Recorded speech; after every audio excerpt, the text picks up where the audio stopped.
Have you heard about the man who saved the world? I know it sounds dramatic, but wait till you hear the full story. His name was Stanislav Petrov. He was a lieutenant colonel in the Soviet Air Defense Forces. In the year 1983, he prevented a nuclear apocalypse. At that time, Petrov was working on the early warning system, sort of like a radar. It would tell you if nuclear missiles were launched anywhere in the world. On September 26, something unusual happened. The radar picked up 6 missiles fired by the United States. All of them were heading for the Soviet Union. Now, the protocol was clear. The Soviet military should have responded with nuclear strikes of its own. But Petrov never informed his superiors. He saw the warning for what it really was, a false alarm. How many lives do you think he saved on that day? Perhaps millions. But the moral of the story is not courage or good judgment. The moral is things go wrong. Even the best military technology can malfunction. Even the sharpest, well-trained soldiers can make mistakes. And if they do, there can be real consequences. India experienced something similar recently. In March this year, a BrahMos missile from India landed on Pakistani territory. It was a misfire. Thankfully, there was no warhead on the missile, so no explosion. But think about how deadly it could have been. We are talking about a supersonic missile. It flew 100 kilometers into Pakistani airspace. It was flying at an altitude of 40,000 feet, and that too at 3 times the speed of sound. What if Pakistan had responded? We know how trigger-happy their army can be. What if they fired missiles of their own? 2 nuclear-armed neighbors could have been at war. So naturally, India investigated this incident. At the time, it was called a technical malfunction. But the probe seems to have revealed some human error as well. 3 Air Force officers have been held responsible for the misfire. All 3 have been fired from service. Their mistake? Deviating from the standard operating procedure, what we call SOP, standard operating procedure. You see, every military installation has a set of rules.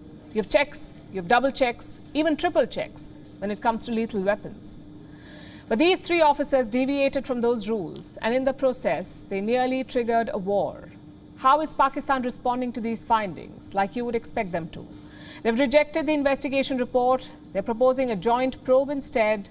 But let's not get carried away with Pakistan's reaction. This is a country that uses nuclear weapons to bargain for financial aid, not exactly an expert on weapon safety. Instead, let's focus on what the takeaways are for India. We are the 3rd highest military spender in the world. Total budget is more than $76 billion. India has also developed 160 nuclear warheads. They can be launched from land, air and sea. And that makes India one of the 4 nuclear triad powers. The others are Russia, China and the US.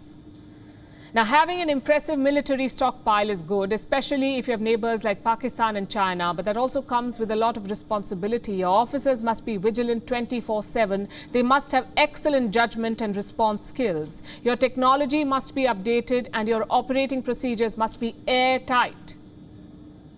I know it's like preaching to the choir. The army already knows all of this. And so far, their track record is stellar. But that's the thing about accidents and misfires like this one. They don't have to happen repeatedly. One time is enough to create lasting damage. So what is the solution? For starters, modernization. If technology is the problem, it can also be the solution. Every nuclear power in the world is upgrading and modernizing its arsenal. It's very expensive work. The US has set aside $634 billion to modernize their nukes. $634 billion over 10 years. Now, India's arsenal is much smaller, just 1/10 the size of America's. But the work still must be done. Here in India, almost 50% of the military budget goes to wages and pensions, a good chunk to procurement, another good chunk to research and development. What does that leave for maintenance and safety? It's like buying a Ferrari or a Lamborghini. Maintenance is equally expensive. The good thing is, this accident was acknowledged and investigated by India. There was no effort to brush it under the carpet. And knowing our defense forces, they will make sure this misfire was a one-off. WION is now available in your country. Download the app now and get all the news on the move.